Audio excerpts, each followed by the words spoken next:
Hey guys, how's it going? Hope you're doing well. My name is Crown, and today I'm going to read you some very interesting stories that I hope that you're gonna love. And now, without further ado, let's go!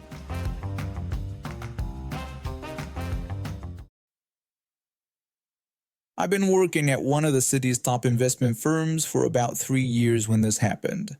My job involved meeting with high-profile clients daily, so maintaining a polished, professional appearance wasn't just encouraged, it was mandatory. On this certain day, I just finished a successful meeting with a potential investor and was heading home when I remembered I needed to stock up on some essentials.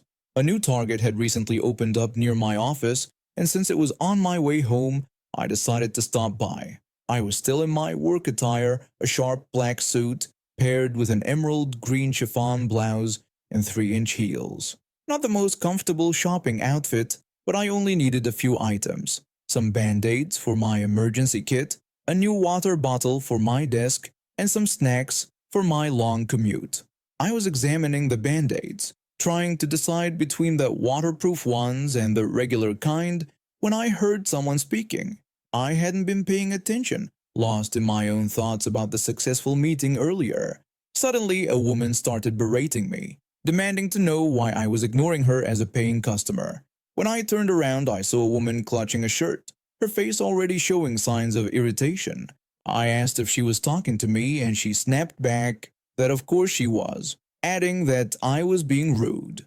When I tried to explain that I didn't work there, she refused to believe me. She insisted that she'd seen me working there many times before and threatened to get me in trouble with my manager. I looked down at my outfit, black suit and emerald green blouse. Nothing remotely close to Target's signature red and khaki uniform. I tried once more to explain that I didn't work there and never had, pointing out that I was also a customer shopping with my basket. She stormed off, her face flushed with anger. I went back to comparing band-aids, thinking the interaction was over. About 5 minutes later, she returned, practically dragging a man in a red Target shirt with a manager's name tag. She immediately demanded that he fire me, complaining about how rude I'd been the whole time. The manager looked me up and down, taking in my clearly non-Target attire, and his expression shifted from confusion to understanding.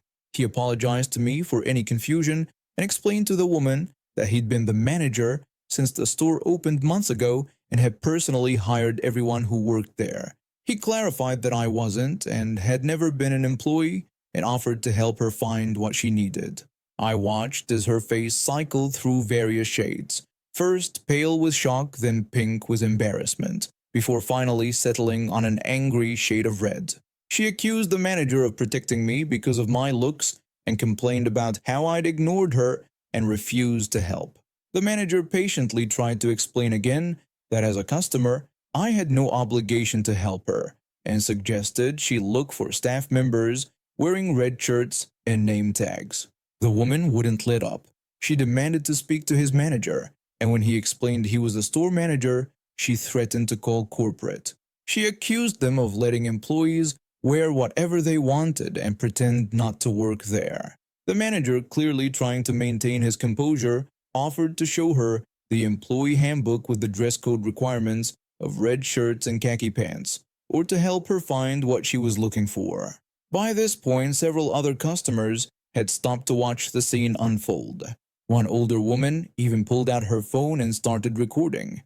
The angry woman immediately started yelling about harassment and threatening to sue everyone for filming her.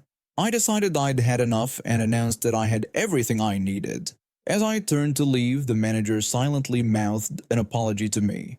I gave him a sympathetic smile and headed for the registers. Behind me, I could hear the woman still yelling about calling corporate and threatening lawsuits, while the manager calmly repeated his offer to help her if she would just calm down. Later that week, I stopped by the same Target again, this time in jeans and a t-shirt. The manager was there and told me that the woman had indeed called corporate, but after reviewing the security footage, they'd banned her from the store. I bought him a coffee from the in-store Starbucks as a thank you for handling the situation so professionally, and we had a good laugh about the whole thing.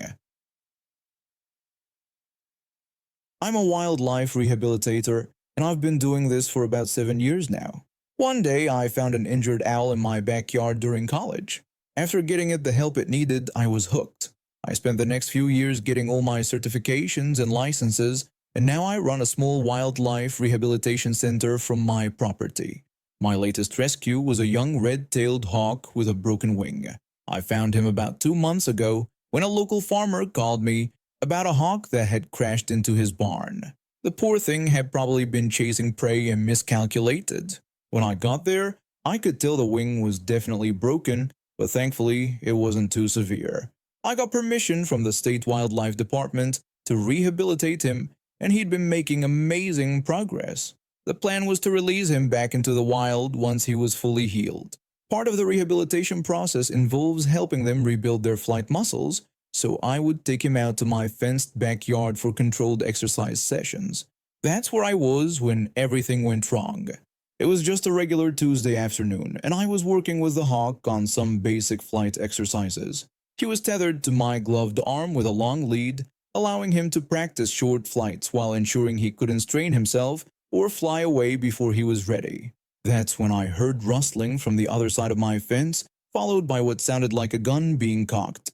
I called out to ask if someone was there. A woman's voice responded harshly, telling me to shut up and saying she was taking care of what she called a pest problem.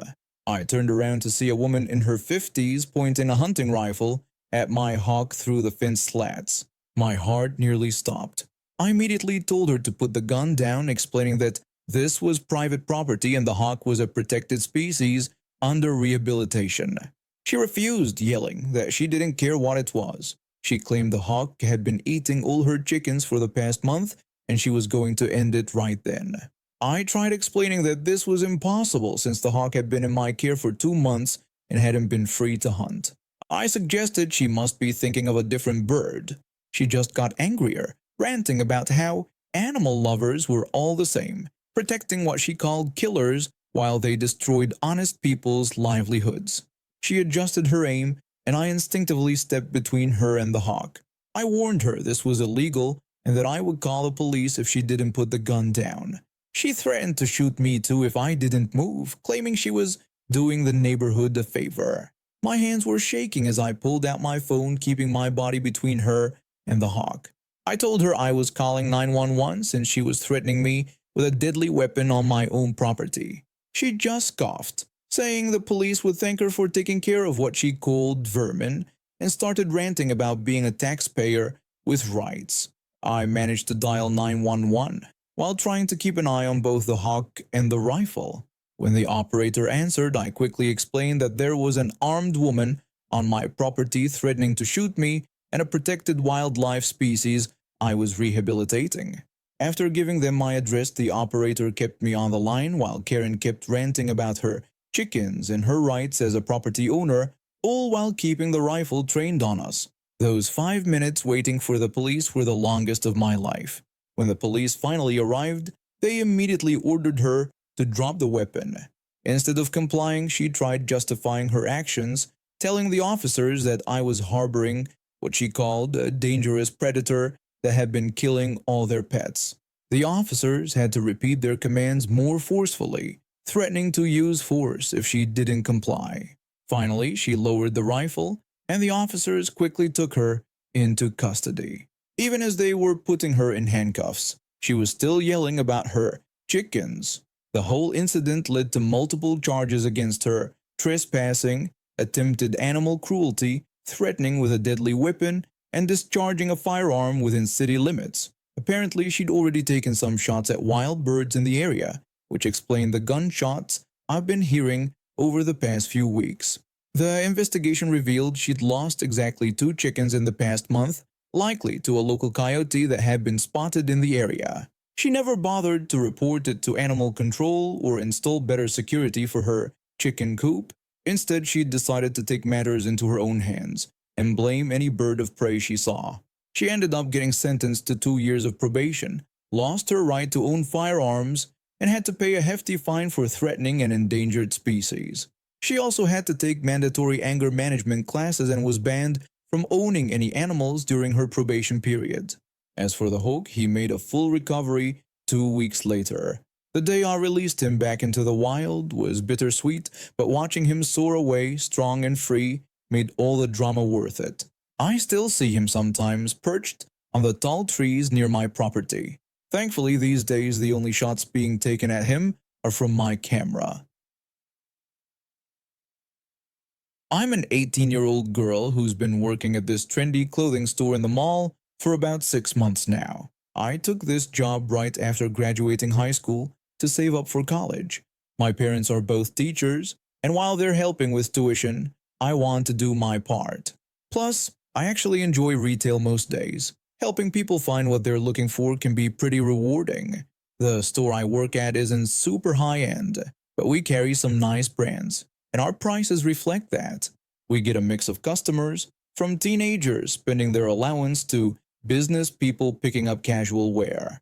I've dealt with my fair share of difficult customers, but yesterday's encounter really takes the cake. It was a pretty standard afternoon shift. I've been on my feet for about 5 hours, but I was in a good mood because my manager had just told me I was doing great with my sales numbers. That's when she walked in.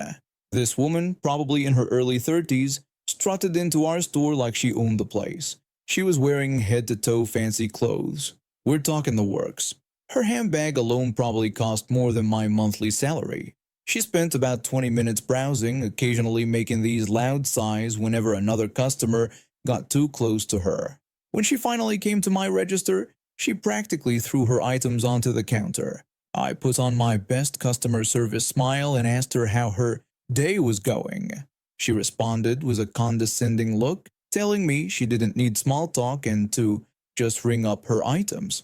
I started scanning everything, trying to keep my cool. When I told her the total was $112.47, her face scrunched up like she'd smelled something terrible.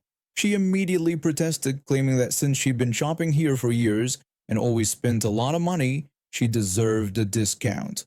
I apologized and explained that we didn't have a loyalty program offering discounts, but mentioned that I'd already applied the current sale discount to her items.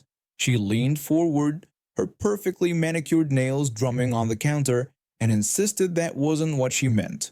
She declared herself a VIP customer and regular shopper, demanding that I do something about the price.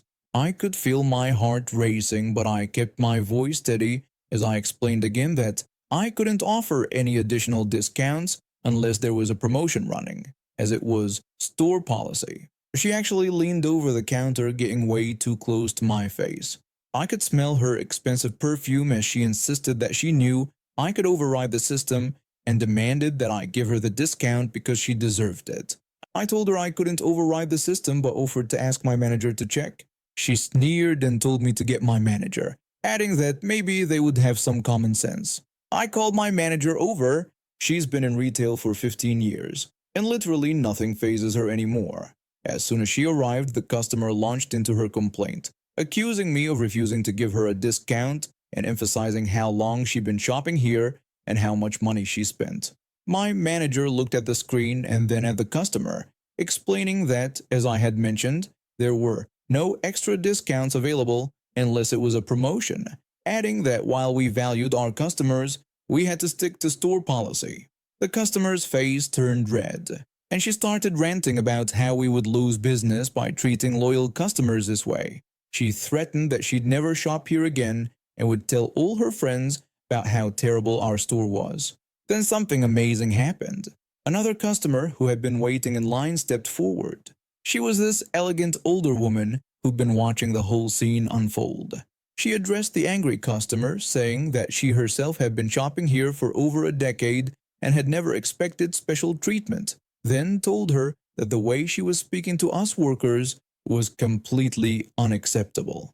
The entitled customer's mouth fell open. She looked around, suddenly realizing that several other customers were staring at her disapprovingly. Without another word, she grabbed her bag and stormed out, leaving all her items scattered across the counter.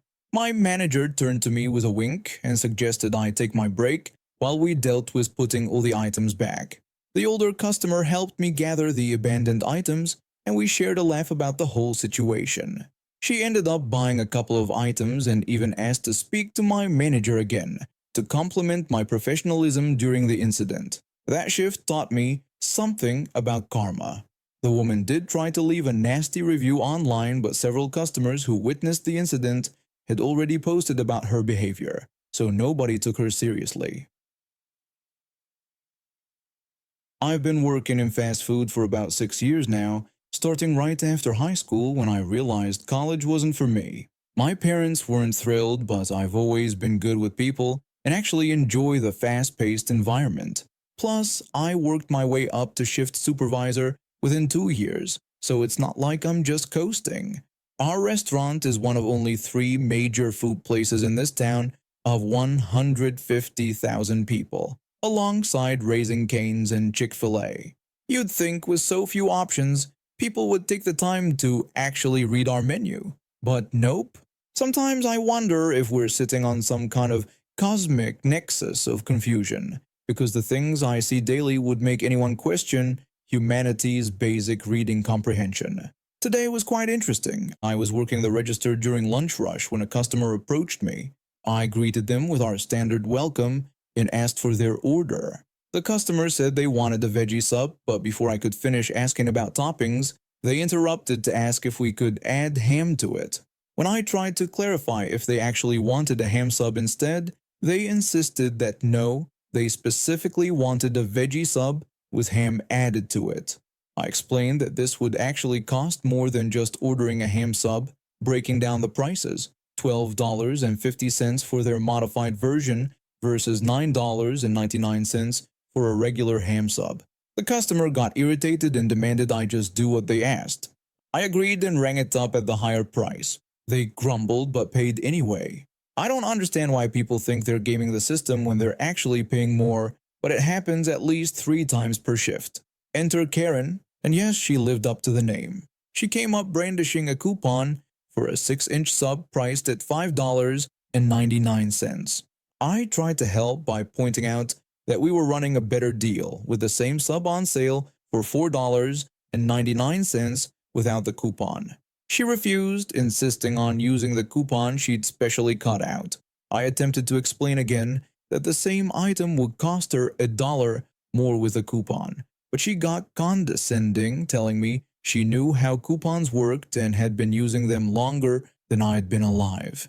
She demanded I use the coupon. When I complied and told her the total of $5.99, she got confused and asked why it wasn't $4.99. I explained it was because she insisted on using the coupon instead of the sale price. She accused me of trying to scam her and demanded to speak to my manager. My manager, who had been listening nearby, stepped in. Karen immediately complained that I was trying to overcharge her. My manager backed me up, explaining that I had actually tried to save her money, but she had insisted on the coupon. They offered her the sale price instead.